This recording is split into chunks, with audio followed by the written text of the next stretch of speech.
기능을 집어넣는, 우리 컴퓨터 속에 들어가 살진 않습니다.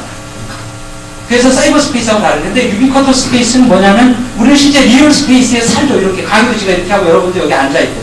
다만, 리얼 스페이스에 컴퓨터 기능을 집어넣는 겁니다. 그래서 내가 원하는 시간에, 언제, 어디서나 원하는 업무를 수행할 수 있게 해준다라는 겁니다. 그렇게, 그러니까 공간 자체가 지능화된 겁니다. 사람의 두뇌처럼 공간 자체가 지능화되어 있어서 언제 어디를 가 있거나 자기 일상생활을 다 이론적으로 다 구현할 수 있게 해주는 공간이 유비쿼터 스페이스다. 리얼 스페이스가 이렇게 바뀐다라는 거예요. 그래서 공간이 살아있다라고 움직이는 겁니다. 사람도 뭐예요? 정신과 육체가 분리되어 있잖아요. 육체만 가지고는 사람이라고 할 수가 없잖아요. 그렇다고 우리가 정신 상태로만 살 수는 없잖아요. 뭐 플라토닉 러브에서 뭐 정신적으로만 사랑한다고 헛소리하는 사람들이 있는데 세상에 정신으로만 사랑하면 어떻게 살아요? 육체도 동반이 돼요. 그런 식으로 뭐냐면 사람이라는 것은 정신과 육체가 결합된 것과 똑같다. 유비쿼터스도 리얼 스페이스라는 육체와 정신이라는 유비쿼터스 기능이 합쳐져 가지고 살아서 움직이게 만드는 그런 공간이 유비쿼터스 공간이다라고 우리가 이해를 하면 된다는 거예요. 그렇게 되면 일상생활에 엄청난 행동이 일어난다라는 거예요. 그러니까 여러분이 예를 들면 낚시 좋아하시는 분들 낚시를 하는데 지금 낚시터에 가면 붕어만 잡잖아요. 근데 유비쿼터스 낚시라고 해봅시다. 여러분이 지금 같은 아날로그 낚시터를 만드는 게 아니라 유비쿼터스 낚시 개념을 표방하고서 유비쿼터스 낚시터를 개발하는 거죠. 시스템은. 그러니까 유비쿼터스라 저수지 낚시터라는 낚시 공간에 요소에 컴퓨터 기능을 식재를 하면 되는 겁니다. 그러니까 앉아있는 의자에도 유비쿼터스 기능을 넣어서 앉아있으면 너무 오래 앉아있으면 치질 걸리니까 의자라는 공간에 헬스 기능을 집어넣어가지고 한 30분 이상 앉으면 야, 네 똥구멍이 거의 많이 벌어져 있다. 조심해라. 일어나라.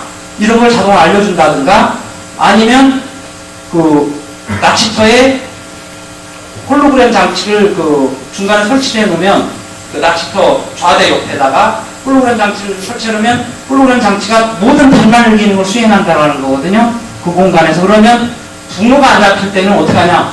낚싯대를 들여놓고 붕어가 안 잡히면 그 옆에 있는 홀로그램 단말 장치를 통해서 수업을 들으면 됩니다.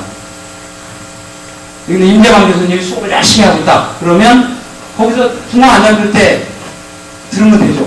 이제 본말이 전도된 거지만 붕어가 안 잡힐 때만 공부한다. 이건 이상하지만은 어쨌든 간에 낚시터라는 공간도 그렇게 변한다라는 거죠. 그러니까 집은 훨씬 더 심하게 변한다. 이런 기능을 다 통합할 수 있게 해주는 기능입니다. 그런 게 홈 오토메이션 서비스인데 문제는 집만 이렇게 아파트만 이렇게 변해서는 이 기능을 구현할 수가 없는 거죠. 왜냐하면 사람은 일상적으로는 밖에서 생활하는 경우가 많습니다. 그러면 밖에 내가 돌아다닐 때에도 밖에 있는 어느 공간에 가서더라도 이 장치를 통제할 수가 있어야 한다는 거예요. 집과 안과 밖이 다 전자화 됐을 때 비로소 우리가 이제 유비쿼터스 기능의 아파트라고 얘기를 합니다. 그래서 통상 집안만 이렇게 바꾸니까 뭐 사이버 아파트라는 단어도 쓰고 그러는데 그 아파트 자체는 기본 내장 장치 이렇게 하고 있더라도 외부가 그렇게 안 변하면 이걸 툴로 활용하기는 어렵다 하는 겁니다.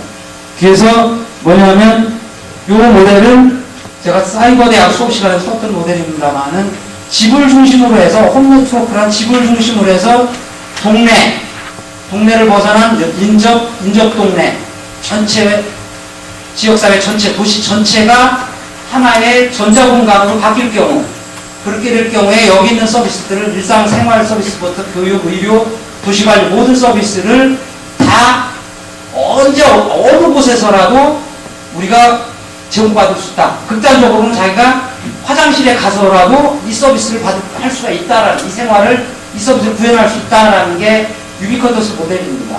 이게 우리가 한때는 디지털 시티라고 했다, 요새는 UCT라고 했다 이름이 바뀌고 있습니다만은 이 모델은 최초의 원래 모델은 카이스트 테크노병원대학원에서 그래서 개발한 모델입니다. 그래서 이게 뭐냐면 우리나라에 처음으로 이 모델을 적용하려고 했던 데가 용인 흥덕지구입니다. 용인 흥덕지구에 카이스트 위례군에서 이걸 만들어서 시범사업을 하려고 했고 이 모델을 확대 적용한 게 LH 주택공사, 대한주택공사에서 파주 운정단지에 집어넣었던 겁니다.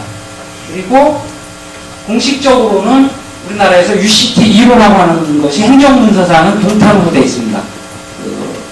화성 동탄으로 되어 있는데 일상 민간 부분에서는 UCT는 아니라고 봅니다. 왜 그러냐면 동탄은 뭐냐면 외부 공간, 민간 영역 부분은 전자화가 되어 있지를 않습니다. 아직까지는.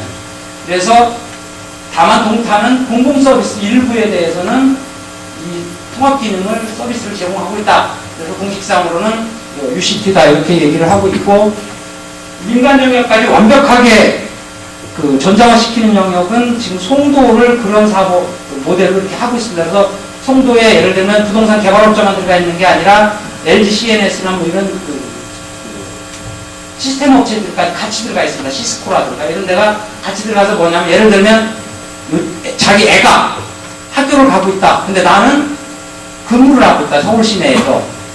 우리 애가 무사히 집에 들어가는지를 근무하고 있는 서울 본사에서 다 볼 수가 있는 겁니다. 실시간으로.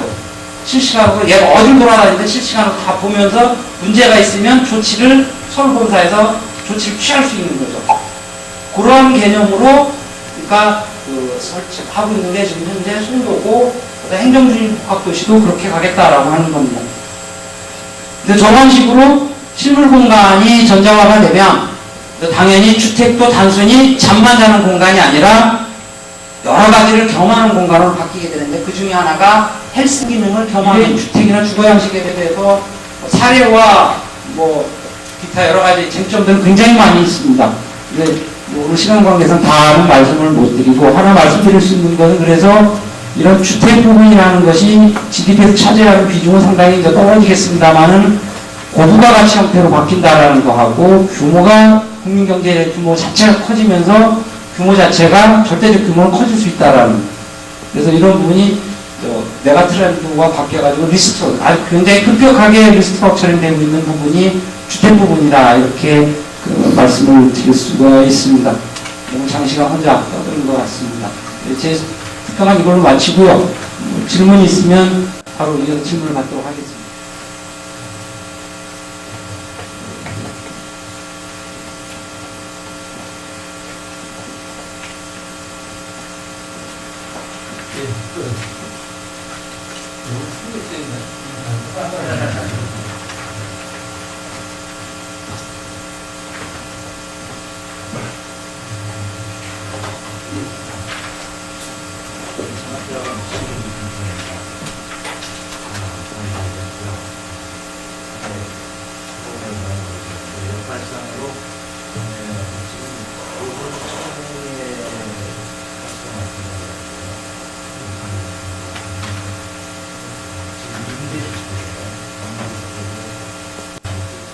유비쿼터스 공간으로 가는 길은 서비스 시스템에서의 표준화하고 모듈화 어느 부분이 빠지면 다른 걸 끼는 거하고 그 다음에 나의 사적 공간 자체가 저렇게 변해있고 유비쿼터스화가 돼 있어야 하고 남의 공간도 유비쿼터스화가 돼 있어야 하고 네 공간 내 공간이 아닌 제3의 영역도 그렇게 변해 있어야만이 그게 가장 파워풀한 움직임이다. 근데 저런 오프사이트 공법이 돼도 되겠냐? 뜯었다 붙였다 하는데 근데 오히려 더 쉽게 유비쿼터스 공간을 만들 수가 있다. 왜냐하면 조립식이기 때문에 판넬이면 판넬 하나하나에 그런 장치를 넣으면 되거든요. 넣어서 팔면 되니까. 조립식이라는 것은 뭐냐면 상당히 표준화가 된다라는 거죠. 역설적으로 말하면. 아무데나 끼워서 집을 만들 수가 있습니다. 그래서 그런 상황이면 저 개인적인 생각에서는 아무 문제는 없다. 기술적으로 이렇게 생각할 수가 있습니다.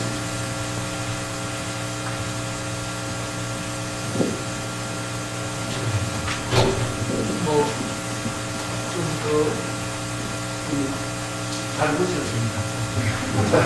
보시기 어렵습니다. 어디 강화됐고, 그 다음에 집값은 내년에 오를까 안 오를까.